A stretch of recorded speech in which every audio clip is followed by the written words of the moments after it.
Compatriotes congolais zaïrois de la diaspora, chaque jour qui passe resserre l'étau autour des cous de nos compatriotes restés au pays.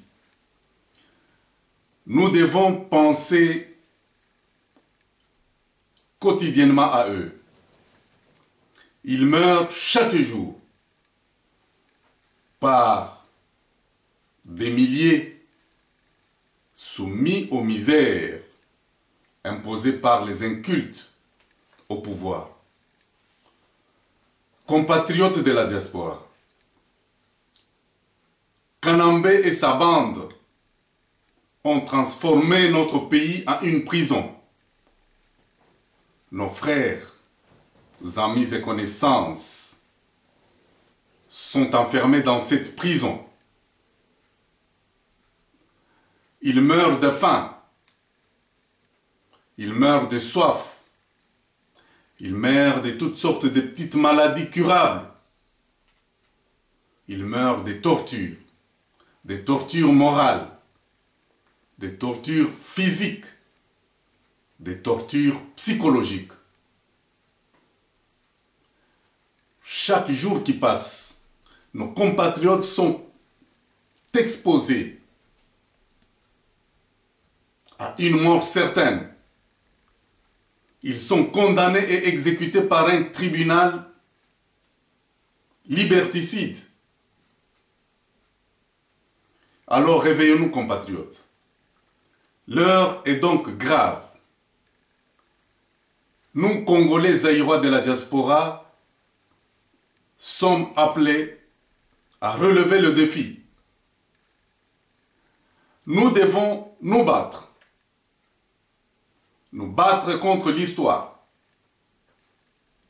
Le Dieu qui a fait que nous soyons ici, vous et moi, ce Dieu avait un plan merveilleux pour le pays. Chers compatriotes, le combat a déjà commencé. Chacun de nous est appelé à prêter oreille au réveil de la conscience. Rendons-nous tous à Oslo, en Norvège, pour un congrès mondial de la diaspora. Le monde appartient aux violents. Forçons l'histoire.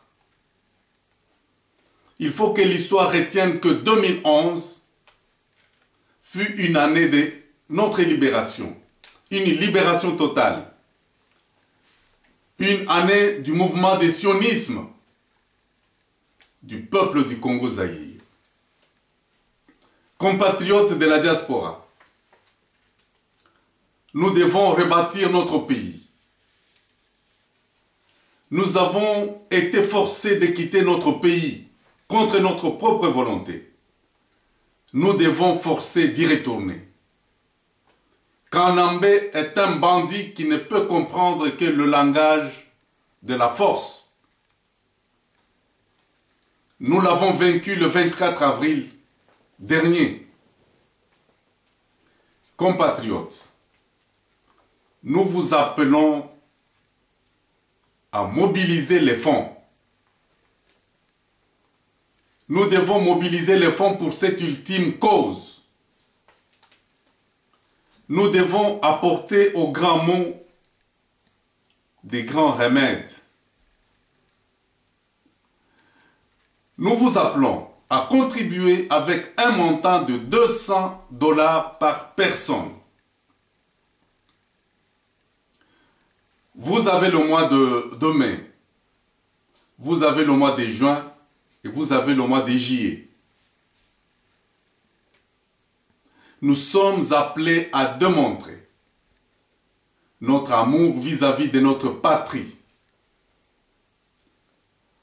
Nous devons apporter une contribution au vaillant peuple de Kinshasa et de toute la République. Un peuple prêt à défier Kanambe et sa bande de voyous. Je saisis cette occasion pour saluer spécialement les combattants de l'Afrique du Sud. Je leur demande de continuer, de sensibiliser. Pour la dernière fois, nous devons nous réarmer comme les derniers jours avant la journée du 24 avril dernier. Chers compatriotes, si nous ne nous mettons pas debout, qui le fera à notre place? Si nous nous fatiguons, qui nous relèvera? Qui sauvera ce pays et notre peuple du gouffre où il est plongé par ses chiots et leurs maîtres de voyous? Si nous ne nous cotisons pas, qui le fera à notre place? Je vous demande, je vous invite à un sacrifice. Sacrifions-nous et nous vaincrons. Chers compatriotes, jusqu'à quand allons-nous accepter l'aide venue de l'extérieur, l'aide de la communauté internationale? Si nous acceptons cette aide, acceptons aussi qu'ils nous imposent leurs chiots, les chiots incultes. Alors défendons-nous. Défendons notre terre. Cotisons-nous et sauvons notre terre. Le congrès mondial de la diaspora qui se tient à Oslo, en Norvège, du 27 au 31 juillet de cette année, bien sûr, 2011, est un grand rendez-vous pour nous. Ce congrès mettra en marche les différentes institutions issues de la conférence nationale souveraine. Le Parlement, le gouvernement, la CENI et autant d'institutions que nous connaissons tous, qui étaient issues de la CNS et que les voyous sont venus arrêter. Chers compatriotes, c'était ça le point essentiel de ce message. Mais je voudrais ajouter un autre qui semble amener une certaine confusion avec nos compatriotes qui nous arrivent, qui quittent le pays et qui nous arrivent ici. Notamment, je vais parler des musiciens et des pasteurs.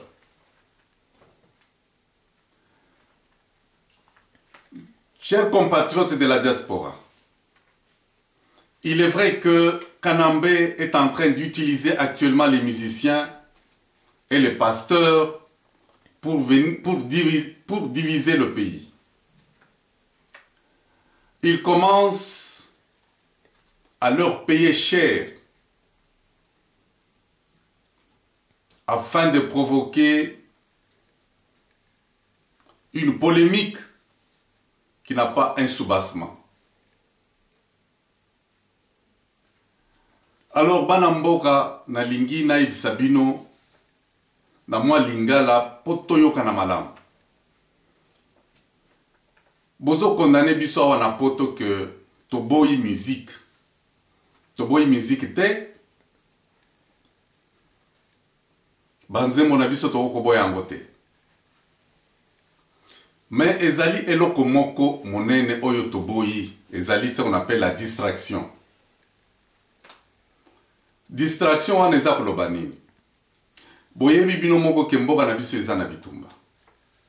Alors, tango toza na bitumba, c'est-à-dire bato bazokufa. Il y a plus ou moins 8 millions de morts na mboka. Nanu tosala matanga wana te. Alors, boyebi ke biso toza ba Bantu, chez les Bantu, ceux qui mutaza na matanga, yo koki ko fete côté na yo te, okoki ko tia musique te. C'est cela, nous sommes des Bantu. Alors, d'ailleurs, biso pe tozaki na distraction wana. Ba mindele kaka ba mindele bango moko. Tango bazo mona biso, tozo organiser ba fête. Parce que ici on faisait des fêtes chaque semaine. Les lots toza et pas ya X, lobby semaine prochaine toza et pas ya Y. Tolinga la musique na biso. Même ceux qui sont musiciens bayaka, c'est nous qui faisons la publicité pour que la musique na bango ete kama malamu. Pour que batobaya na concert. Notre musique en réalité n'a pas un statut supérieur. Biso moko to sepelara nango parce que za musique na biso. Et nous forçons ba bindele pour baya kokota na ba musique na biso. Alors ceux qui te yebisi bino que toza na matanga c'est pour un temps. To boy musique te. Au moment où bino bozo sa la musique, bato bazo kufa. Je me rappelle même une histoire là. Tant on a zaki na Lubumbashi, nous sommes dans 90, enfin 76, 77, 78. Au moment où il y avait la guerre du Shaba. Shaba 1 et Shaba 2. Aux enfants de la radio, au Poyo et Kishasa, vous entendez qu'il y a de la musique. Mais Bitumba, Isaki Makasi, qu'on a à côté à Shaba. Les gens mouraient. Mais pendant ce temps, il y avait une distraction à Kinshasa. Alors, Toboy Makamwa distraction. Bamindele bango moko pe ba sepela raté. Vous pensez que Bamindele wana tango boya kawa tozo interdire bino bokanisaka ke baza côté na bino. Eux ils savent, ils sont très bien informés. Alors totika ba désordre wana. Côté à ba pasteur. Ba pasteur ce n'est même pas un problème. Il y a Liboso, Bossi Boyebi, que la parole de Dieu dit, la parole doit commencer à Jérusalem, et il y a Judée, et Mati na Samarie, et comme na Galilée, et puis dans le monde entier. Mais bino nanu, Jérusalem nanu bosilicité. Batobaza na bitumba kuna, il faut prier, il faut faire des miracles pour des gens qui sont en train de souffrir. Ici en Europe, qui vous a dit que nous sommes en train de souffrir. Na Kinshasa, pour Matabus, il faut parler en langue. Pour Oliamwa Kwanga, il faut parler en langue. Makamunios, il faut parler en langue. C'est anormal, ce sont des choses qui n'existent pas ici. Alors nous vous demandons, les pasteurs, de beaucoup prier pour nos frères. Commencez par Jérusalem, qui est Kinshasa, aller à Samarie, aller jusqu'à ce que le monde entier aura cette parole-là. Alors, Toboyi que bisoto continue kozala bapunda. Yo pasteur ozui banyongo kuna na Kinshasa. Okanisi ke no tango na ko kende na poto bapunda nanga baza kuna bakopesa nga badim tango na kozonga na ko somba motuka ou bien na ko sala biloko minene o bolobaka kuna. Mais ce n'est pas normal ces choses-là. C'est ce qu'on appelle la distraction. Donc chers compatriotes, je vous appelle au calme. Mutu a divisé biso azalité. Le pasteur, les musiciens, bo fandananu, tosili sabitumba, bogoya wana poto toko sepela biso nyonso ensemble. Merci beaucoup, mes chers compatriotes.